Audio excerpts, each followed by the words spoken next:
What is going on, everyone? Welcome back to TTP Sports, and I guess this was a very not stressful game. I will admit that there.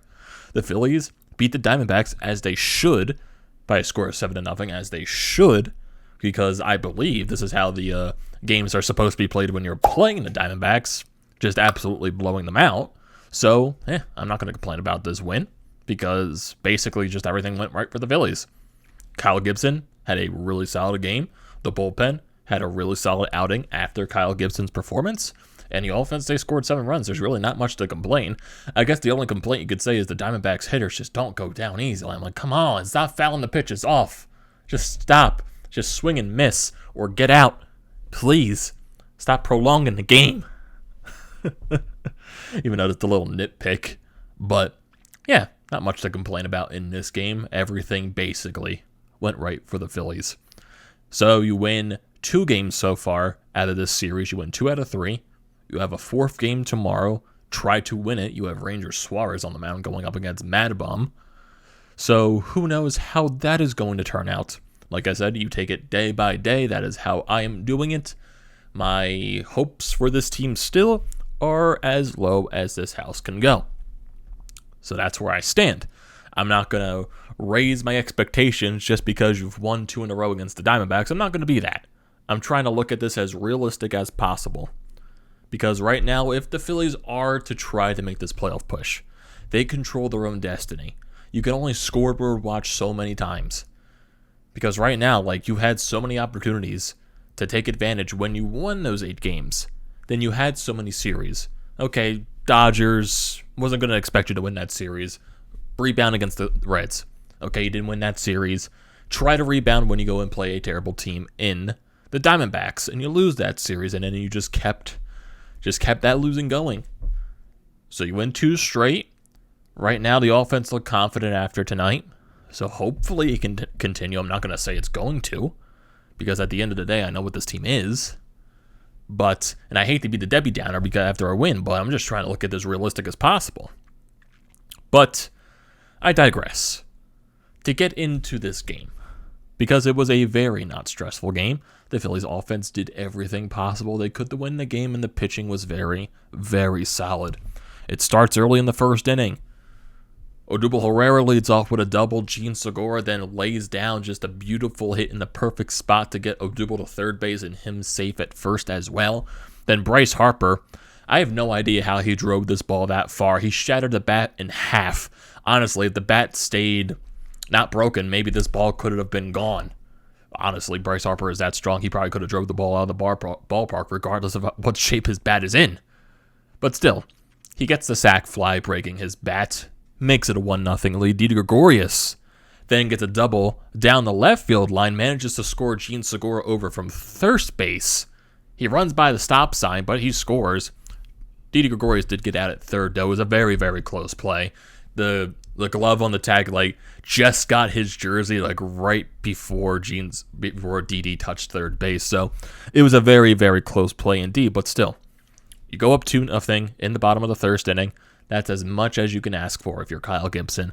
But the Phillies offense, they continue to chip in more. You go to the bottom of the 3rd.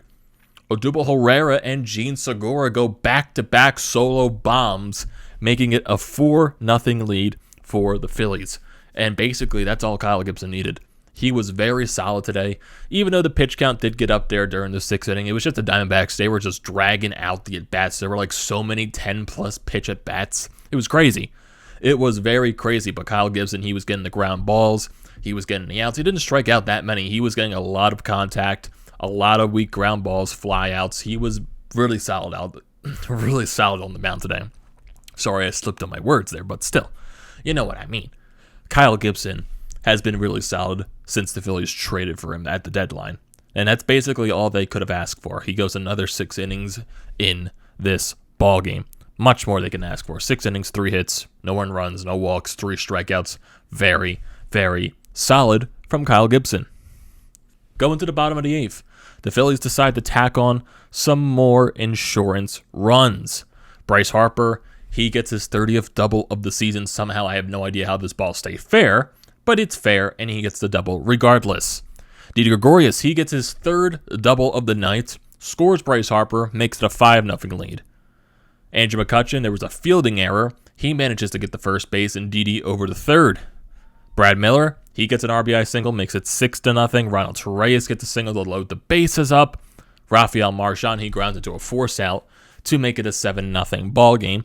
And that would be your final run for the Phillies as they win this ball game by a score of 7-0.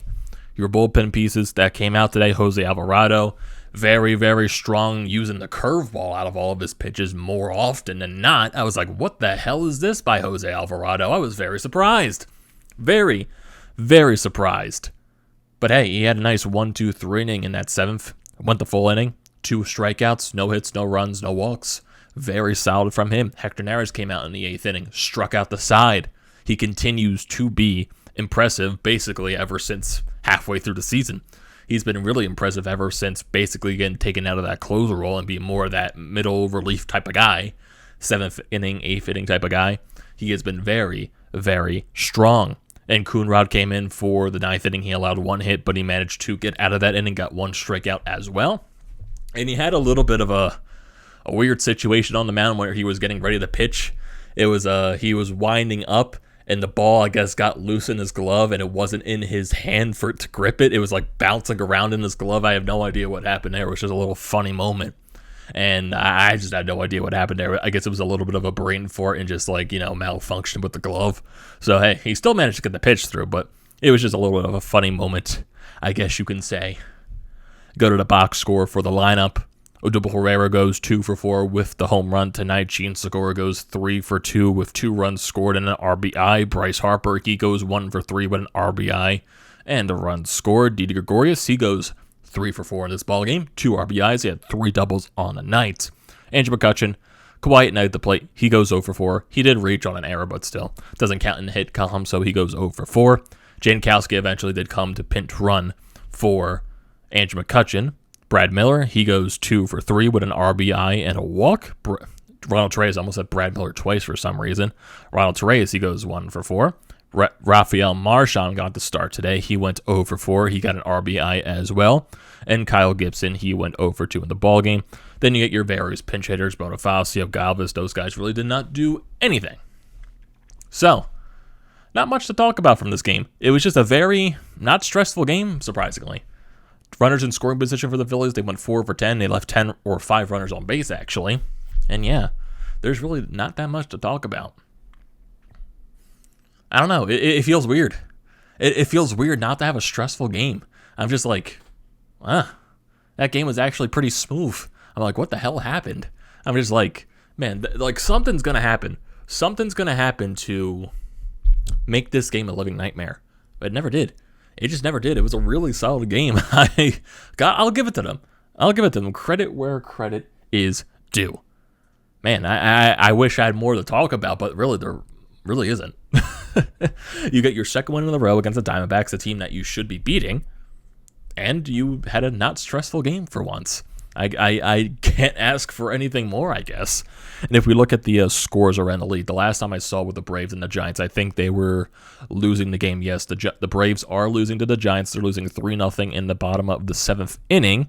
And if we look at the standings currently, the Phillies are now 5 games behind the Atlanta Braves for first place. If the Braves were to lose, the Phillies will be 4.5 games behind them. So we'll just, right now, the Phillies do control their own destiny, but at this point, you can't help but scoreboard watch to see what the Braves do from now in and now on. So that's basically what it is going to be for the last month. The Phillies are back over 500 with 1 game. They're 65-64. The Braves, they're still in first place, 69-58. And the Mets, they continue their downward spiral. They are 61-67, and they're 8.5 games behind the Atlanta Braves, 3.5 behind the Philadelphia Phillies. Like I said, the Phillies control their own destiny, and honestly, I want to see the wild card too, just because I want to pique my curiosity. Wild card, yeah, the Phillies, they're 5 games out of that second wild card spot, and if you're really looking to make the playoffs for this team this year, the division is the way to go. There's just too much competition for that second wild card spot with the Cardinals, with the Padres. Even you can factor the Mets in there too, even the Braves as well. Like, every team basically is going to be in that mix. Like, you could say the Braves, but they would have to be in a race with the Phillies for the division to have them in the race for the wild card spot, if you know what I mean. Because say if the Phillies somehow manage to get that first to get that first place in the NL East. Then the Braves will be fishing for that second wild card spot. So it's going to be a weird situation, but like I said, the Phillies do control their own destiny at this point. And like I said, for tomorrow's game, it's going to be Ranger Suarez going up against Mad Bum. So hopefully the Phillies can win the series tomorrow against the Diamondbacks because they desperately need it. And if we look at the schedule upcoming, 3-series road trip with the Washington Nationals on Monday, Tuesday, and Wednesday. They'll have an off day on Thursday, September 2nd. And Labor Day weekend, they will be playing a 3-game set on the weekend against the Miami Marlins. And then they will be going to Milwaukee for a 3-game set there, Monday, Tuesday, and Wednesday. And then they'll eventually come back home for a 2-series set against the Rockies and the Cubs. And honestly, just looking at the rest of the schedule for the year, after the Cubs, they go on the road for a series against the Mets. They come back home, play the Orioles, then the Pirates. And then they finish off the season with a series against the Braves and a series against the Miami Marlins. So it's a fairly, even I don't want to say easy schedule because regardless, the Phillies technically had the easiest schedule on paper, but, they lost a lot of their series, and I don't feel like going back towards that. So, like I've said many times, they control their own destiny at this point. I'm going to be realistic throughout the entire way and just take it one game at a time. That's all you can do at this point. That's really all you can do. Don't look too far ahead into the future. Take it one game at a time, and that's all I'm going to do. So that's going to do it for this video, everyone. What are your thoughts on this game? Kyle Gibson's performance, the offense, everything. Do you think these 2 games are enough to spark the Phillies to go on another run like they did a couple of weeks ago? Or do you think it's just going to be the same old after this series? I want to hear your thoughts and comments and opinions down in the section as always. Do not forget to leave those down there. Also, do not forget to drop a like on this video as well. Don't forget to check out the Painted Lines, which I'm a part of. Their links are down in the description below. Also, don't forget to check out the links to Broads Media, the Flyer Up Pod merch website, and also Flyers Nitty Gritty. All that good stuff is down in the description below. And the most important thing you should not forget to do is hit that subscribe button. I will greatly appreciate that, and I will see you next time.